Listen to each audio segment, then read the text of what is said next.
Hi friends, welcome or welcome back. Thank you for joining me in this time-lapse video where I'll be talking about my experience as a relatively newish Gunpla builder, with the end goal being to hopefully start doing my own customizations and perhaps maybe enter future competitions.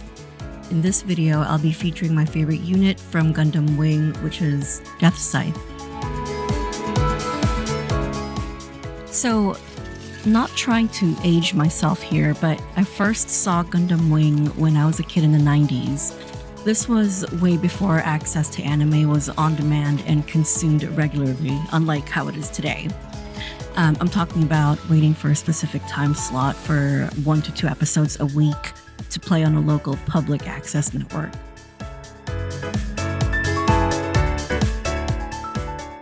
Similar to other 90s children who loved anime, Gundam Wing was my first introduction to the world of the mecha genre. Of course, at the time when I watched it, a lot of the subject matter was way too mature for my small brain, so there were plenty of misunderstandings and general confusion. I didn't realize how dark the themes were in the series, especially as a kid, but having rewatched all of Gundam Wing and Endless Waltz, I can honestly say there are way too many characters in that show that just needed a hug. Yeah, looking at you, hero.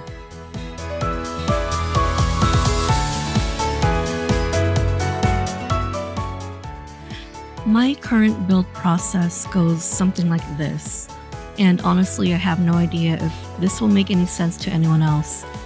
But what I like to do is cut and assemble each part section by section as neatly as possible. I typically leave 2 to 3 millimeters of extra plastic sticking out as I remove parts from the runner. Doing this helps me get a cleaner cut when removing the nubs. Is this the most efficient method? Honestly, I'm not sure, and I'm still figuring that out myself. If any veteran builders have any workflow tips, by all means, please drop your wisdom in the comments. I would love to hear what your process is.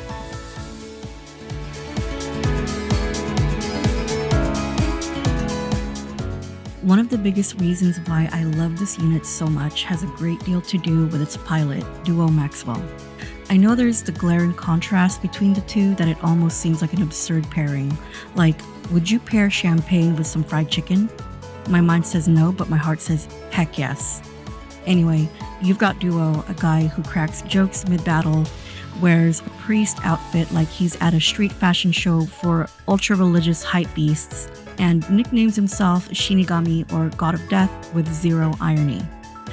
And then you have Deathscythe Hell, one of the edgiest mobile suits in the franchise, a nightmare machine with bat wings, stealth mode, and definitely giving an intimidating aura. Can you imagine anyone else piloting the Deathscythe? Hero would probably self-destruct before we get to see it in any major action. Trowa would probably just be a weird silent creeper in the corner, all while in stealth mode. Wu Fei would prattle on about justice and strength and why women can't pilot the Deathscythe. And lastly, Quatra would probably apologize before finally taking a destructive swing with the scythe.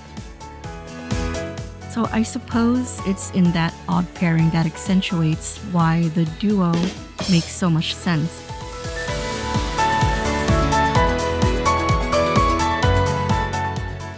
Alright, sticker time. The moment where my creativity completely flatlines. I stared at these decals trying to come up with something original, like a different placement, but ultimately folded like a cheap lawn chair and followed the manual. Given how small these decals are, picking it off using only my fingers was not only inefficient but also damaging. Pinching the stickers off the decal sheet resulted in unwanted creasing and accidentally sticking the decal to itself. So with my last 3 brain cells, I started using tweezers to avoid this very newbie mistake. After my traumatic Exia avalanche experience in the last video, building this Deathscythe felt more like therapy. Maybe it's a simpler kit, perhaps I've improved, or I might just have a soft spot for dark gothic Gundams. Regardless, this build reminded me of why I fell in love with the hobby in the first place. Once I get confident enough, I'm thinking of eventually customizing this with a more obnoxious colorway, like pastels or adding some over-the-top stickers and decals on it. Or better yet, tell me what color schemes you'd go with. Bonus points if your suggestion would give purists a heart attack. Now that we're nearing the end of the video, I'll wrap it up with this. Revisiting my 90s Gundam Wing obsession hits differently as an adult, and confirms that Duo's chaotic energy balances Deathscythe's edge, proof that fried chicken and champagne somehow work together as a pairing. Check out this very original and professionally touched up photo I put together as the finished product.